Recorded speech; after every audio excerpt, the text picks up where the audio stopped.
예, 사무엘상을 여러분이 계속해서 지금 묵상을 하고 계신데요. 사무엘상에는 이스라엘의 첫 번째 왕이 세워지는 장면이 나오죠. 첫 번째 왕의 이름은 사울이었습니다. 어, 뭐 옛날 상황을 보면 당연히 이 왕이 세워졌다는 말은 단순히 하나의 왕이 세워진 것이 아니라 왕조, 왕가가 세워졌다는 의미일 텐데 사울이 왕이 되었으면 사울의 아들 요나단이 그 다음 왕이 되고 또 그 손주가 왕이 되고 이렇게 해서 왕권이 오랫동안 지속되는 것을 아마도 모두가 기대하고 있었을 것입니다. 그런데 여러분이 잘 아시는 대로 사울이 폐하여지고 더 이상 왕으로 그의 역할을 하지 못하게 되는 그러한 비극이 일어납니다. 그렇게 된 이유는 사울이 이스라엘의 왕이 무엇인지를 망각했기 때문이죠.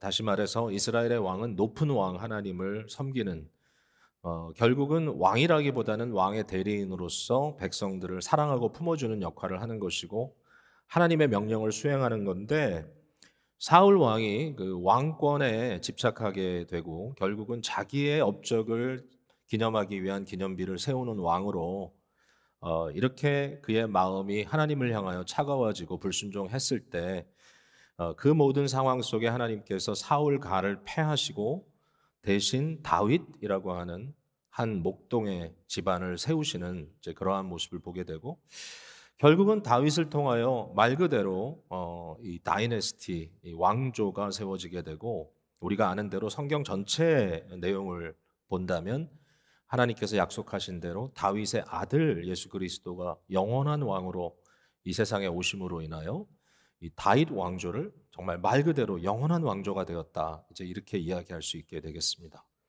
그러니까 사무엘상에는 사울의 이 왕권이 무너지고 사울의 그 패밀리가 이렇게 몰락해가는 듯한 그런 모습이 나타나고요. 그 마지막 끝부분에 보면 사울과 그의 아들들이 다 전사하는 것으로 끝이 나죠. 반면에 다윗은 작은 목동에 불과하지만 이세 집안에서 다윗이 세워지고 결국은 다윗의 그 역사가 점점 더 부강해지고 그의 가정이 세워지는 것으로 이제 사무엘 하까지 계속해서 이어져 나가고 열왕기 상하로 이어지는 거겠죠. 자, 이러한 교차되는 이 갈림 속에서 이 교차 속에서 굉장히 아이러니한 것은 무엇인가 하면은 여기에 요나단이라고 하는 인물의 모습입니다. 그냥 당연히 인간적으로 생각하면 요나단은 다윗과 경쟁하는 관계일 수밖에 없는 것이죠. 다윗이 왕이 되면 요나단은 왕이 될 수 없고 요나단이 왕이 되면 다윗은 당연히 왕이 될 수 없는 것이죠. 그러니까 이 둘 사이는 일종의 이 라이벌이고 정치적인 적이 될 수밖에 없는데 놀랍게도 오늘 본문에서 우리가 본 것처럼 요나단은 다윗을 뜨겁게 사랑하는 정말 친형제보다 더 가까운 그러한 관계가 되었다는 것을 볼 수가 있습니다.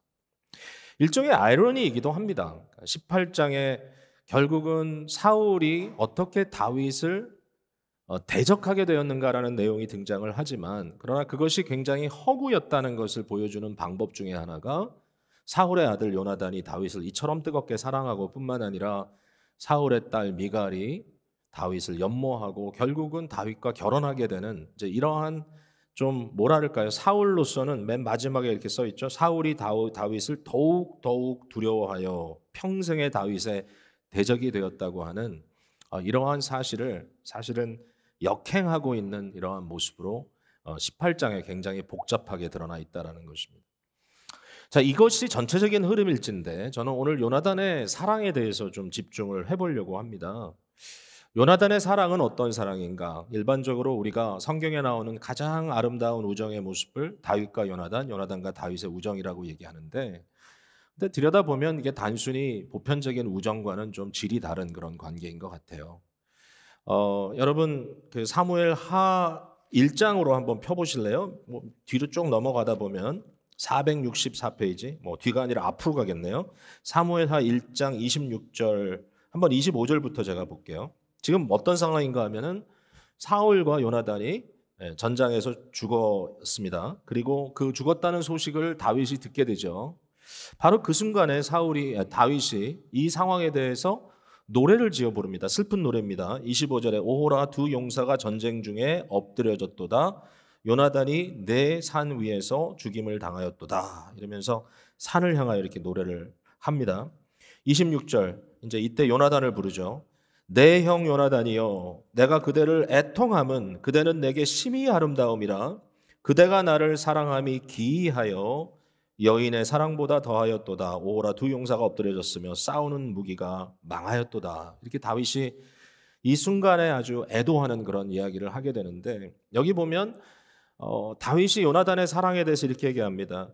그대가 나를 사랑함이 기이하였다. 여인의 사랑보다 더하였다. 이거를 어떤 분들은 아주 뒤틀리게 읽어가지고 이 두 사람 사이에 동성애 관계였다. 이렇게 이야기를 하는 사람도 있는데 참 별의별 걸 다 끄집어내가지고 자신들의 입장을 이렇게 옹호하려고 하는데 그게 아니라 여기에 기이했다라는 표현이 참 중요합니다. 이것은 뭐냐면 단순히 뛰어났다는 어떤 의미보다는 이 정말 최상의 것, 가장 귀중한 것이었다.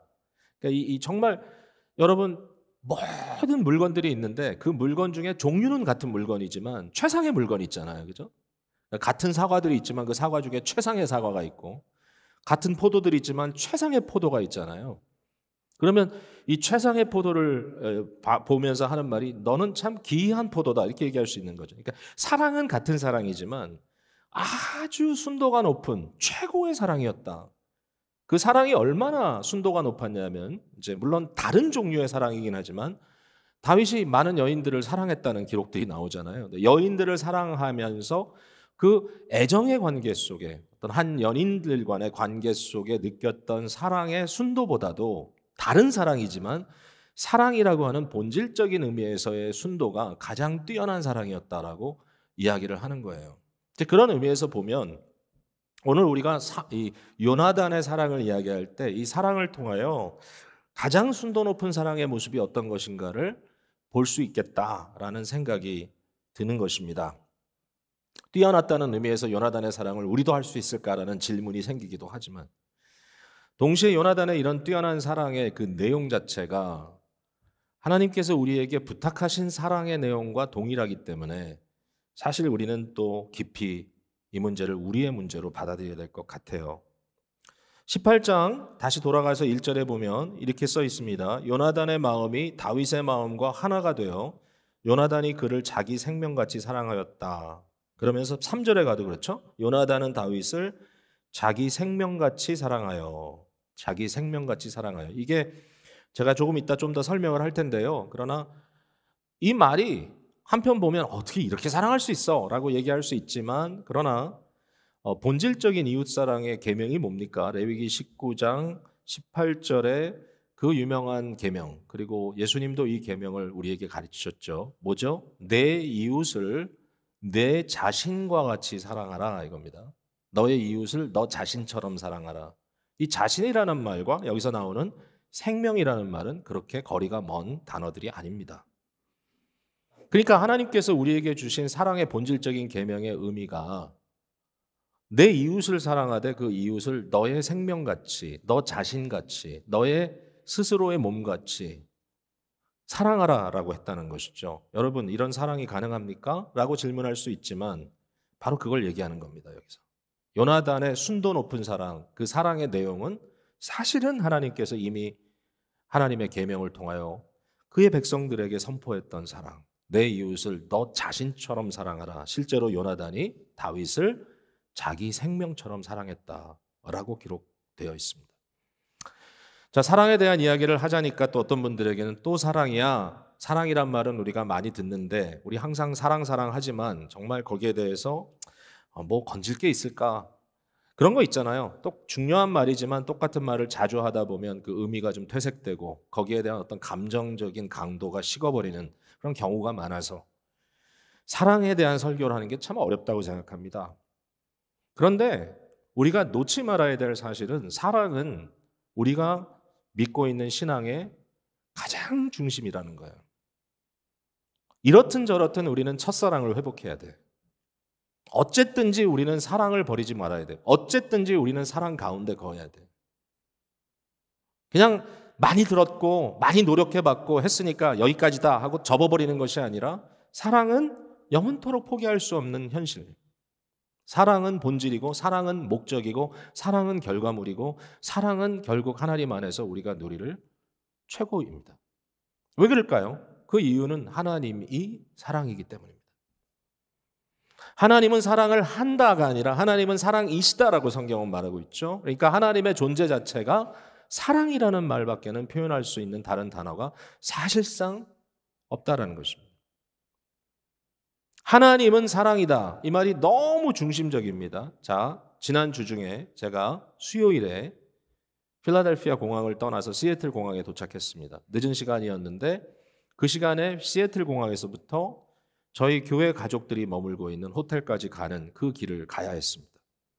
우버를 불렀죠. 우버 드라이버가 우리를 운전해서 그곳까지 데려다 주었는데 그 가는 길에 우버 운전사하고 짧은 대화였지만 대화를 하기 시작했습니다. 억양을 들어봤더니 이민자예요. 당신은 어디서 왔느냐 했더니 서아프리카 소말리아에서 왔다는 겁니다. 소말리아란 말을 듣는 순간에 조금은 긴장이 됐습니다. 워낙 좀 분쟁 지역이고 뭐 테러도 많고 그래서 제가 물어봤어요. 당신이 살고 있는 이 시애틀 지역에 소말리아인들이 많이 있느냐 그랬더니 많이 있대요. 그 중에 이제 하나의 그 대표적인 예로 이분이 당연히 이제 이슬람 교도인데 이슬람 교도들이 모이는 모스크, 소말리아 사람들이 모이는 회당이 있는데 그 회당에 한 150명 이상 모여서 매주 만난다는 거예요. 그래서 이제 이슬람이라고 하는 이 종교와 관계되어 있는 이제 상황이었기 때문에 제가 조금 조심스럽지만 말을 열었습니다. 나는 당신과 같은 머슬럼을 사랑합니다. 라고 얘기를 하니까 좀 의아하게 봤겠죠. 그 순간에. 이제 말을 좀 걸고 싶었던 거예요. 나는 바로 모하메드가 증거했던 이사라고 하는 선지자를 믿는 사람입니다. 이사는 여러분 예수입니다. 예수를 이슬람 사람들은 이사라고 부릅니다. 근데 그 이사가 무슬람의 이 증거 안에 들어가 있어요. 그리고 모하메드가 이사를 선지자로 증거합니다. 근데 이제 여기서 차이가 당연히 혁혁히 드러나죠. 제가 그런 얘기를 했어요. 그러나 오해는 말아라. 나는 이사를 그리스도를 마지막 선지자요, 가장 위대한 선지자로 믿고 있고 모하메드는 그 선지자를 증거한 사람이라고 생각한다. 하니까 그 사람이 당장 하는 말이 나는 모하메드가 마지막 선지자라고 믿는다. 차이가 있는 거죠. 근데 이제 이분이 하는 말이 어떤 사람들은 이사가 하나님이다라고 얘기를 한다는 거예요. 그래서 그게 제가 이해할 수가 없다. 제가 그 순간에 이제 좀 어려운 이야기지만 얘기를 좀 더 들어가 나누기 시작했어요. 근데 하나님은 당신은 어떤 분이라고 생각하느냐? 하나님이 누구지?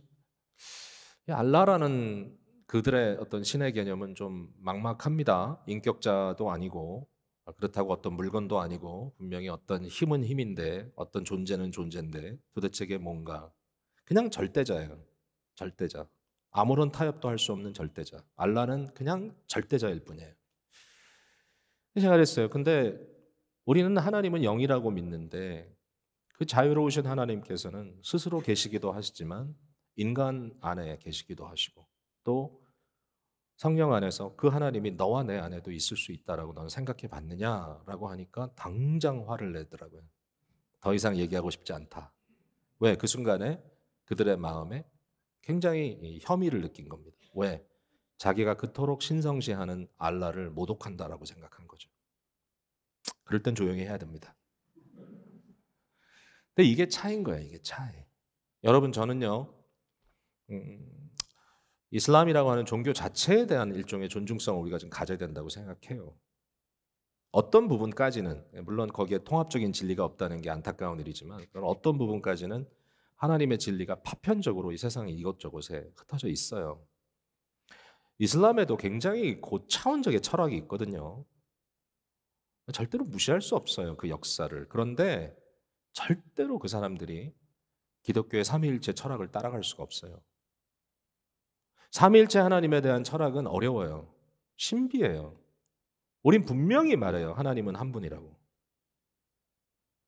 이슬람 교도가 그토록 강조하고 있듯이 하나님은 한 분입니다. 근데 그 한 분 하나님은 동시에 내면적으로 그 인터널리 그 안에 공동체로 거하신다는 겁니다. 아들이 아들을 자기를 내어주듯 사랑하고 아들이 아버지를 자기를 내어주듯 사랑하고 아버지와 아들의 사랑과 그 사랑의 역동이 사랑의 인격체이신 성령으로 역사하고 삼위일체 하나님의 이 뜨거운 공동체, 이게 우리가 믿는 하나님이거든요. 근데 이것에 대한 이해가 어렵지만 그러나 이것이 기초되지 않으면 우리는 일반 사회 하나님의 창조 피조 세계를 이해할 수가 없어요. 그냥 등급밖에 매길 수밖에 없어요. 등급이 아니라 공동체라는 것을 이해할 수 있어야 하고 그 공동체 속의 사랑이라고 하는 자기드림, 자기주심, self-giving이라는 것이 얼마나 절대적으로 역사할 수 있느냐라고 하는 그 모든 근거가 삼위일체 하나님. 하나님은 그저 한 분이시고 그냥 사랑을 타인에게 하는 그런 존재가 아니라 하나님 자체가 사랑이다라고 말하는 의미는 그런 겁니다. 이건 너무나 고상한 철학이고 너무나 고상한 신학이죠. 다른 그 무엇도 따라갈 수 없는데 그게 우리가 믿는 신앙의 고백입니다. 그러니까 사랑의 본질이라는 것을 우리가 놓쳐서는 절대로 신앙의 우리의 진정한 모습을 찾을 수가 없는 거죠. 사랑, 또 믿음, 소망, 이 세 가지는 항상 있어야 하지만 그러나 그 제일은 사랑이라고 말한 바울의 말씀, 성경 말씀의 의도는 절대로 믿음이 연약하다든지 필요 없다든지 그런 건 아니죠. 당연히 믿음이 있어야죠. 그러나 믿음도 궁극적으로 목적은 뭐냐? 하나님의 사랑을 인식하고 그 사랑을 영접하는 것이 믿음이라면 소망은 뭐냐?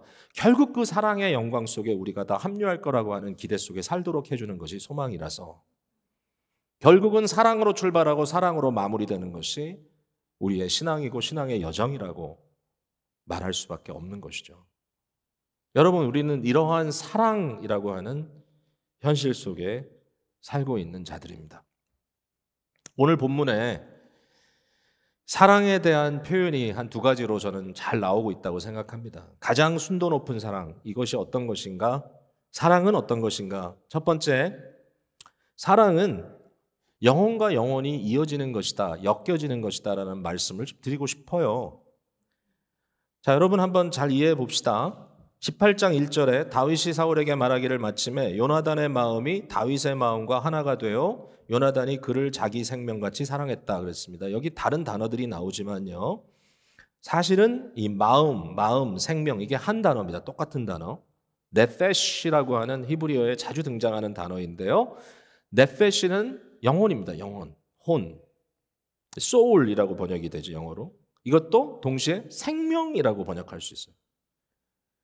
그러니까 이걸 다시 번역하면 이런 겁니다. 요나단의 생명이 다윗의 생명과 하나로 엮여짐으로 요나단이 그를 자기 생명처럼 사랑했다. 이게 너무 당연한 얘기 아닙니까?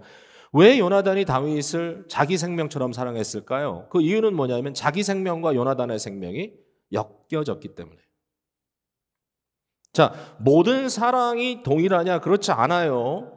애정이라는 게 있어요. 애정. 한 남자와 여자 사이의 사랑. 그 사랑의 범주가 결혼한 부부일 때 그 사랑은 절대로 남들이 넘볼 수 없는 사랑의 어떤 그 내용이 그 안에 있어요. 그것만이 공유할 수 있는 사랑. 그러나 그게 다는 아니에요. 그 사랑의 보편성 속에 그러한 특성을 지니고 있어요. 부모와 자녀 간의 사랑도 마찬가지예요. 부모와 자녀 간에 뗄래야 뗄 수 없는 어떤 이 끈끈한 피의 나눔 있잖아요. 역시 우리는 혈육이야. 남들이 넘볼 수 없는 그런 사랑의 범주가 있지만 그러나 그것 역시 사랑의 보편적인 어떤 그 사랑이라는 나눔, 그 어떤 그 현실 안에 들어가 있어요. 우정도 마찬가지예요. 우정이 나눌 수 있는 사랑이 있어요. 심지어는 우리 주님께서는 우리에게 참 이해하지 못할 말씀도 하셨어요. 내 이웃을 내 몸과 같이 사랑하라는 말을 너희가 들었거니와 내가 너희에게 다시 말하노니 너는 내 원수도 사랑해라 그랬습니다. 아니, 우리가 어떻게 원수를 사랑합니까? 생명과 생명이 이어지는 게 사랑이라면 내가 어떻게 원수를 사랑할까요? 원수와도 맺어질 수 있는 무엇이 있습니까? 라고 한다면 주님은 이렇게 말씀하신 거죠. 하나님은 선하시고 하나님은 인자하셔서 하나님은 선인과 악인에게 동시에 비를 내리시고 햇빛을 쬐 주신다. 결국 하나님은 그의 형상을 지닌 인간의 인간됨, 이 인간의 어떤 존엄함에 대해서 인정하신다는 것이죠. 그러니까 너의 원수라 할지라도, 너의 대적이라 할지라도, 비록 거기에는 어떤 의미에서는 경쟁이 있을 수 있고 어떤 싸움이 있을 수 있고 다 있을 수 있지만, 그것이 단순히 일방적인 폭력이 되지 말아야 하는 것은, 심지어는 전쟁을 치르더라도 안타까워요. 여러 가지 상황 속에서 나의 재산과 나의 가족을 지키기 위해서 전쟁을 하는 한이 있다 할지라도, 그것이 이 humanitarian, 인간의 보편적인 인간으로서의 지켜줘야 할 존엄성을 완전히 망가뜨리는 잔인한 일들을 하면 안 돼요. 뭐 그 자체가 좀 역설같이 들려지지만, 왜 전쟁을 가지고도 전쟁 안에도 어떤 전쟁의 범죄가 있다고 이야기하냐면, 바로 이 인간의 존엄성 자체를 아무 가치가 없는 것처럼 무너뜨리는, 그냥 모든 경계를 허무는 그러한 악랄한 행위들은 절대로 해서는 안 된다. 왜? 그건 더 이상 경쟁도 싸움도 아니다. 뭐죠? 일방적인 폭력일 뿐이다. 깨달아야 될 부분입니다. 사랑이라는 것은 물론 범주가 좀 달라요. 우리가 나누는 사랑의 범위가 좀 다를 수 있지만, 근본적으로 사랑은 엮여지는 거예요. 그러니까 내가 좋아하지 않는 대상이라 할지라도 그 사람과 나는 이 하나님의 형상으로 엮여져 있다라는 사실을 받아들이는 거예요. 부부라면 훨씬 더 그렇죠. 우리는 남들이 전혀 넘볼 수 없는 그런 관계로 엮여져 있어. 그러다 보니 애도 생기고, 애를 보니까 남편, 아내가 다 들어가 있네. 얘를 뭐 반으로 잘라 가질 거예요. 어떡할 거예요? 도저히 나눌 수 없는 엮여짐이 그 안에 있다. 부모와 자녀 간에도 그래요. 친구 간에도 그런 거예요. 사랑의 관계 속에 들어간다는 것은 뭐냐면 일종의 엮여짐이에요. 여기에 요나단은 그걸 너무 당연하게 경험하고 있어요. 나의 생명과 너의 생명이 엮여지고, 우리가 하나가 생명이 되어서 결국은 내 생명뿐만 아니라 너의 생명도 내 생명처럼 나는 귀하게 여기겠다라는 거죠. 이게 사랑의 본질적인 거죠. 여러분, 이 엮여짐이 항상 좋은 건가요? 힘들죠. 고되죠. 여러분, 어떤 경우는 부부들도요, 와가지고 그런 얘기 해요. 이제 여기까지인가 보다. 도저히 못 살겠다. 왜 그렇습니까? 힘드니까요. 그 엮여짐이 지긋지긋한 거죠. 도대체 우리가 계속 살아야 돼, 이거? 해야 돼? 여러분, 요새 우리들의 블루스라는 드라마 보십니까? 뭐 제가 권하고 싶은 것까지는 아니에요. 저도 이제 뭐 다 볼 수가 없어가지고 이 부분은 하도 많은 사람들이 얘기를 하길래 유튜브에 들어가면은 한 30분으로 요약한 게 나와서 그거 봤어요. 참 별로 잘한 짓은 아닌데. 근데 그것조차도 감동적이더라고요. 무슨 얘기인가 하면은 여기에 영옥이라고 하는 한 인물이 나오는데요. 많은 오해를 사잖아요, 영옥이가. 도대체 얘는 어떤 비밀을 갖고 있을까? 알고 봤더니 그 영옥이가 갖고 있는 비밀은 영희라고 하는 자기의 쌍둥이 언니에 대한 비밀이었어. 그 언니는 다운 증후군을 갖고 있는 장애인이에요. 그 부모들은 장애인이 태어났을 때 거기에 대해서 이렇게 해석했어요. 하나님이 세상을 살피시다가 정말 사랑하는 자에게 이런 선물을 주셨다. 사랑할 수 있는 자들에게. 대사를 제가 정확하게 기억을 못해서 하여튼 그런 의미였다라고 생각이 되는데, 그러한 이야기를 듣고 영옥이는 자랐는데, 문제가 뭐죠? 그토록 사랑하던 부모님들이 같은 날 같은 장소에서 교통사고로 죽어요. 뭐 드라마니까 이런 스토리가 있겠지. 근데 사실 따져보면 이런 일들이 종종 드러나요. 여기저기서. 결국은 자기의 유일한 혈육, 다운 증후군을 앓고 있는 장애, 영이 하나밖에 없어. 근데 함께 있기에는, 함께 품기에는 너무 버거워요. 그래서 결국은 떠나서 자기는 전국을 배제하면서 살고 있었던 거예요. 근데 이제 드라마의 그 장면은 뭐냐면 결국 둘이 다시 만나고 이제 영희가 영옥이를 찾아오는 겁니다. 긴 얘기를 드릴 수는 없죠. 여러분 나중에 혹시라도 그 감동을 느끼고 싶으면 한번 보세요. 근데 거기에 나오는 결과적인 내용이 뭐냐면 지긋지긋하지만 내가 감당할 수도 없고 내가 품을 수 없는 상황이지만, 그러나 들어가 보니까 둘만의 비밀스러운 엮임이 있다라는 거예요. 누구도 넘볼 수 없는 애틋한 사랑이 그 안에 있었던 겁니다. 여러분, 오늘 본문의 요나단의 마음이 다윗의 마음과 하나가 됐다라는 마음이죠. 하나가 됐다라는 말의 의미는 뭐 번역을 하기 나름인데 이것은 음모하다라는 의미도 들어가 있어요. 표현이 이상하죠? 음모하다. 영어로 conspire. 두 사람이 둘만의 어떤 비밀스러운 은밀로운 엮임이 있었다라는 겁니다. 이 conspire, 이 conspiracy 이렇게 얘기하죠. 여러분, 하나님이 우리를 사랑하는 모습이 그런 거 아닌가 생각이 돼요. 하나님이 우리에게 비밀스러운 엮임을 허락하시고 우리가 그와 함께 엮여지도록 만드시는 일을 하시는 것. 여러분, 사람에 대해서 책임진다는 거 쉽지 않고요. 부담을 갖는다는 것 어렵지만 그러나 사랑에 대한 오해는 하지 마셨으면 좋겠습니다. 사랑은 편안하고 그냥 너와 있으면 좋아. 사랑은 그냥 안전하고 사랑은 그냥 아무 생각 안 해도 편안하고 그냥 쉬운 거라고 생각한다면 그거는 정말 티네이저 같은 생각입니다. 여러분 아시겠지만 심지어는 티네이저들도 금방 깨닫습니다. 사랑은 아프다는 거. 왜냐하면 사랑은 엮여지는 것이기 때문에. 아내가 남편의 약함을 지어줘야 하고 남편이 아내의 약함을 지어줘야 하는 것이기 때문에.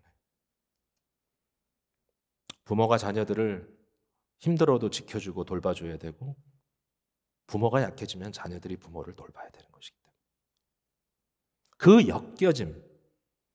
그 엮여짐과 나는 상관없는 사랑을 하겠다고 한다면 그건 사랑이 아닙니다.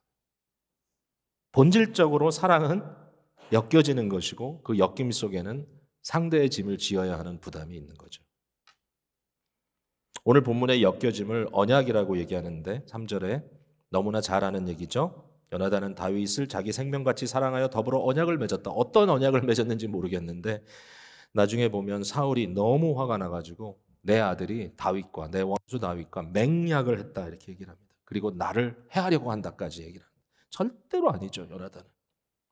그러나 사울은 그렇게 얘기를 합니다. 그리고 다윗을 죽이려고 합니다. 그러나 이 모든 상황 속에서 요나단은 다윗과의 엮여짐을 마다하지 않습니다. 너무 힘들지만. 자, 두 번째 사랑의 본질은 어떤 것인가 하면 너무 당연한 건데요. 그래도 한번 또 얘기해 볼게요. 자신의 것을 내어주는 것입니다. 사랑은 내 것을 내어주는 것입니다. 사랑은 항상 줍니다. 물론 주고 받아야 된다고 생각할 수 있죠. 그러나 받는 것은 후입니다. 예. 서로 사랑하게 되는 기쁨을 나눌 수 있지만 그러나 사랑은 본질적으로 주는 겁니다. 본문에서 사실 18장 전체에 보면은 사울의 사랑과 이 요나단의 사랑을 비교합니다. 사실 사울의 사랑을 사랑이라고 할 수 있을까? 사울도 다윗을 좋아합니다. 처음에는. 2절에 보니까 그날의 사울은 다윗을 머무르게 하고 그의 아버지 집으로 다시 돌아가기를 허락하지 아니하였다라고 했습니다. 아버지와의 관계를 끊어서라도 다윗이 나와 함께 있기를 원한다. 결국은 다윗이 사울의 사위가 되기까지도 했습니다. 결국은 사울은 다윗을 곁에 두고 싶어 했던 것이 분명한데 왜 결국 사울은 다윗을 용납하지 못했을까? 이 질문을 해봄직하죠. 그 이유는 뭐냐면은 사울이 다윗에게 품었던 좋아함은 어떤 좋아함인가 하면은 소유코자 하는 마음이었어요. 나는 다윗을 소유하고 싶어. 나는 다윗을 내 것으로 삼고 싶고 결국은 나를 위하여 존재하도록 만들고 싶다라고 하는 것이 사울의 생각이에요. 절대로 다윗 스스로 위대해지고 다윗 스스로 백성들에게 칭송받는 것을 용납할 수 없었어요. 왜?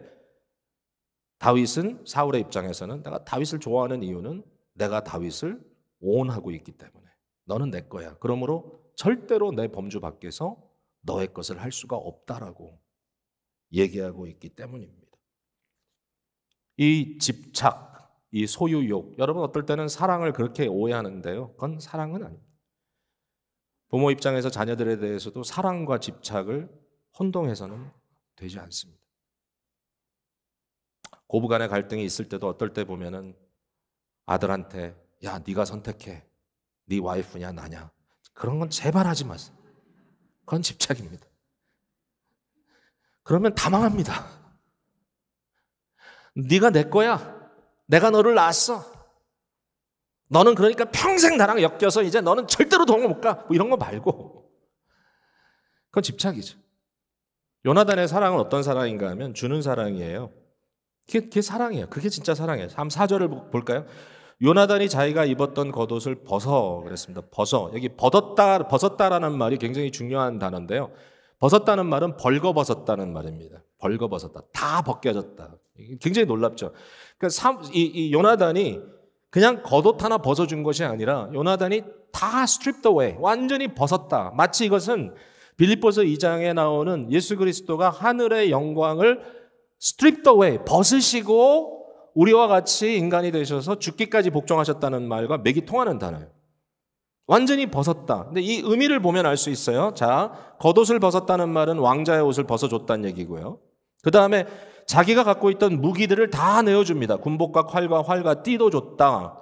여러분 이게 나도 몇 개 있으니까 너도 하나 써 정도로 이해하시면 큰일 납니다. 이 부분이. 왜냐하면 사무엘상 13장 14장 거기 보면은 블레셋과 전쟁하는 장면이 나오는데 그때 정말 재밌는 표현이 거기 나와요. 뭐냐 하면은 이스라엘에는 대장장이가 없어요. 쇠를 다룰 수 있는 사람이 없어요. 쇠를 가공할 수 있는 능력이 안 돼요. 그래서 심지어는 농사를 짓기 위해서 호미와 낫을 만들려고 해도 이스라엘 사람들은 블레셋에 가서 사람을 써야 돼. 여러분 그 블레셋과 이스라엘이 전쟁을 합니다. 전쟁 뭐 갖고 하죠? 칼 갖고 하죠. 창 갖고 하죠. 근데 칼과 창은 뭐로 만듭니까? 물론 뭐 창도 끝 부분 빼고는 뭐 나무로 만들 수 있지만 결국은 철, 쇠가 없이는 아무것도 안 되잖아요. 블레셋은 철이 있어요. 이스라엘은 철이 없어요. 그래서 어떤 얘기가 나와 있냐면은 이스라엘 모든 군대 중에 칼을 쥐고 있는 사람은 단 2명이었다. 누구요? 사울 왕과 요나단. 여러분 이게 상상이 됩니까? 이길 수 없는 전쟁이죠. 당연히 지는 거죠. 당연히 지는 거죠.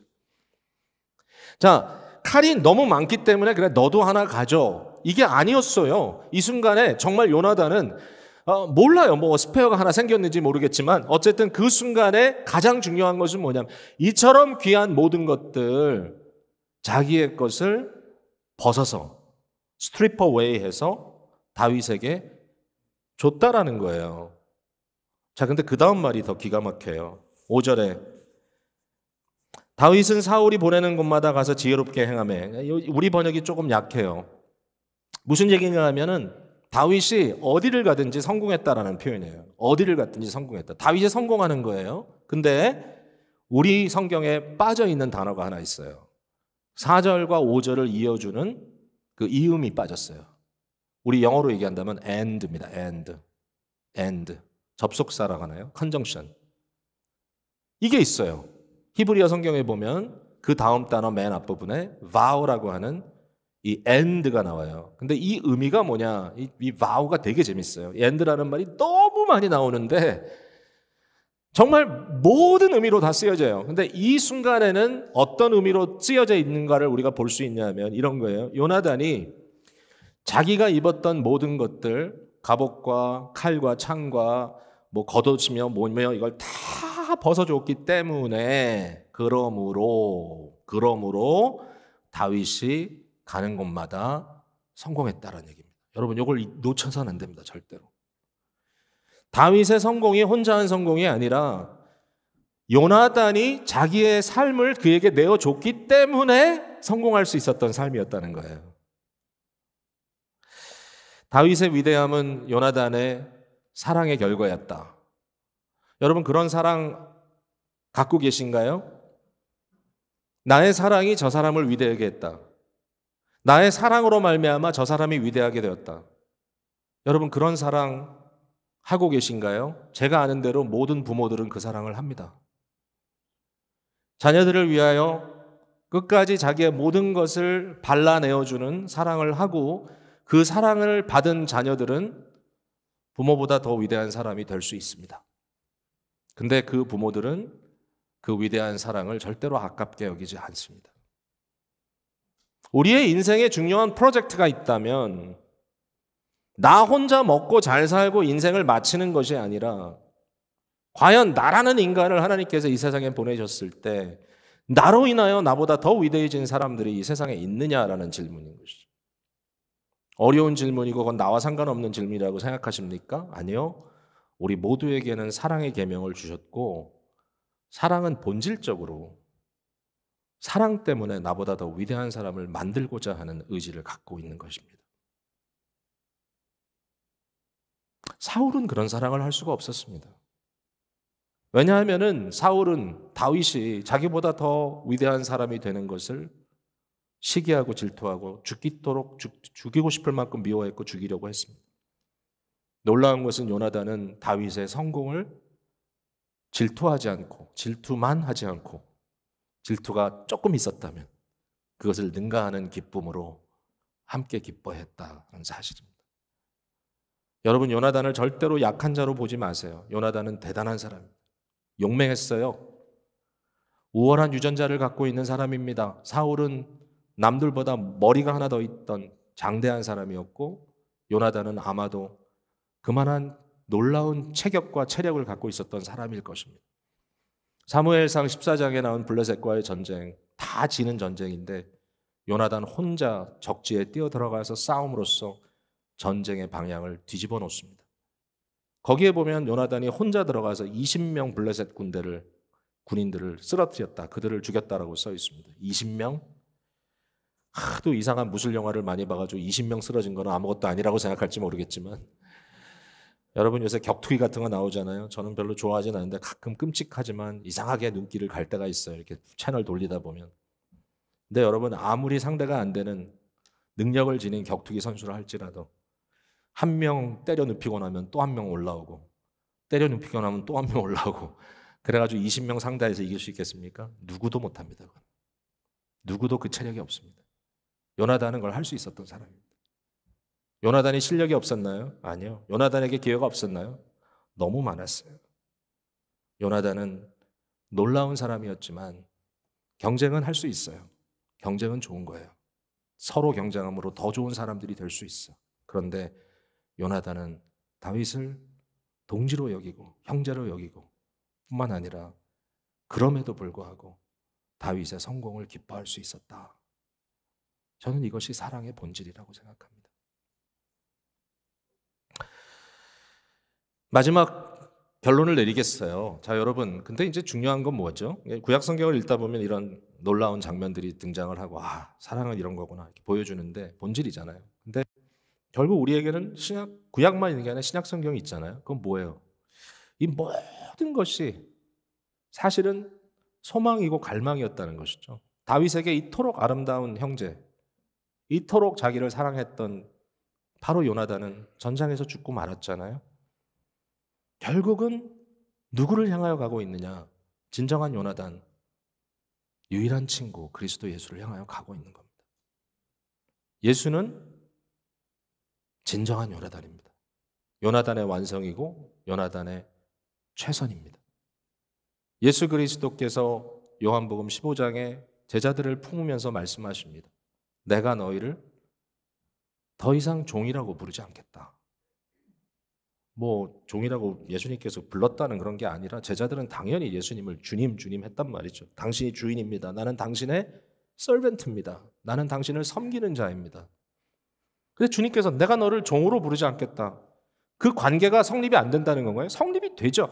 근데 왜 부르지 않겠다는 얘기입니까? 이런 얘기입니다. 내가 너를 좋아하는 것은 사울이 다윗을 좋아했던 것 같은 좋아함이 아니야.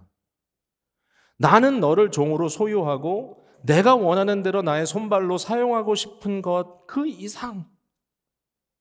단순히 너에 대한 집착, 너를 갖고 싶은 마음, 그것이 나의 사랑이 아니라 나의 사랑은 너를 친구라 하겠다. 한 사람이 자기 친구를 위하여 자기 생명을 내어주는 것보다 더 큰 사랑은 없나니 우리 주님께서 말씀하시면서 내가 너를 친구라 하노니. 주인은 종들에게 자기의 비밀을 절대로 알려주지 않지만 나는 아버지가 내게 일러주신 모든 말씀을 너와 함께 나누겠다. 나의 비밀을 너와 함께 엮어버리겠다. 너의 생명과 나의 생명은 엮어지고 나는 모든 것을 너를 위하여 쏟아 부을 거다라고 하는 주님의 사랑의 표현입니다. 요나단에게 다윗이 있었고 다윗에게 요나단이 있었다면 우리에게는 영원한 요나단이신 참 다윗이신 예수님이 계시고, 그는 오늘도 우리에게 사랑의 영이신 성령으로 친밀하게 다가와 우리를 부르십니다. 주님이 이렇게 얘기하십니다. I love you. 내가 여러분을 사랑합니다. 정말 사랑합니다. 내 자신을 여러분을 위하여 내어드립니다. 그 다음에 물어보죠. 우리에게 물어봅니다. 요한복음 21장에 부활하신 주님께서 베드로를 찾아가셨던 것처럼 네가 나를 사랑하느냐? Do you love me? 베드로는 이렇게 답했죠. 부끄러웠죠. 실패했으니까. 그러나 나를 위하여 생명을 내어주신 주님 앞에 주여 내가 부족하지만 내가 주님을 사랑하는 줄을 주께서 아시나이다. 거기가 끝이 아니었죠. 그래, 우리 둘이 사랑하고 잘 살자. 내 양을 먹이라, 내 양을 치라, 공동체를 사랑하라. 우리 주님이 이렇게 얘기하는 거죠. I love you, do you love me? 그러면 내가 너희를 사랑하는 것 같이 너희가 서로 사랑하라. 서로 사랑하라. 우리가 주님이 사랑한 것 같이 사랑할 수 있을까요?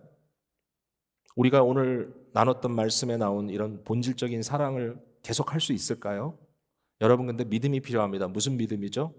우리 마음속에 그리스도의 사랑이 막 홍수가 터진 것처럼 막 철철 넘치면 얼마나 좋겠어요. 그렇지 않아도 제 마음이 아직 드라이하고 뭔지 몰라도 이 일을 해낼 수 없을 것 같고, 끝까지 내가 우리 아내를 향한, 또는 우리 자식들을 향한, 아니면 연로하신 부모님들을 향한, 아니면 믿음의 형제 자매들을 향한, 나와 함께 동역하는 모든 사람들과, 또 과거에 동역했지만 뭔가 자꾸 걸리고 싶지 않은 관계 속에 있는 사람들과의 모든 관계 속에 나의 자리, 나의 위치, 나의 역할, 나의 부르심, 이것을 사랑이라고 하는 포뮬러로 풀어낼 수 있을까? Can I do it? 내 마음이 그럴 힘이 없는데, 그러나 여러분, 우리의 믿음과 우리의 소망은 뭐냐면은 우리의 영혼이 예수 그리스도의 생명과 연결되어 있다는 것이죠. 우리 마음속에 저수지가 있는 것도 아니고 우리 마음속에 철철 넘치는 사랑의 폭포가 있는 것도 아니지만, 사랑의 그런 대신은 그 샘물에 연결되어 있는 작은 수도관이라 할지라도 근원과 연결되어 있는 그것이 있기 때문에 내가 포기하고 싶고 여기까지인가 봐, 이제 못 가겠어라고 할 때라도 주님 나와 함께 해주세요. 그러면 내 안에 위대한 사랑이 아닐지라도 진실된 사랑은 끊임없이 흘러나올 것을 믿어야 합니다. 그래서 가자. 가야만 한다. 버텨내야 되겠다. 여러분의 삶 속에 그 사랑을 끊임없이 살아내시다가 주님의 영광 가운데 거하시는 성도님들 되시기를 바랍니다.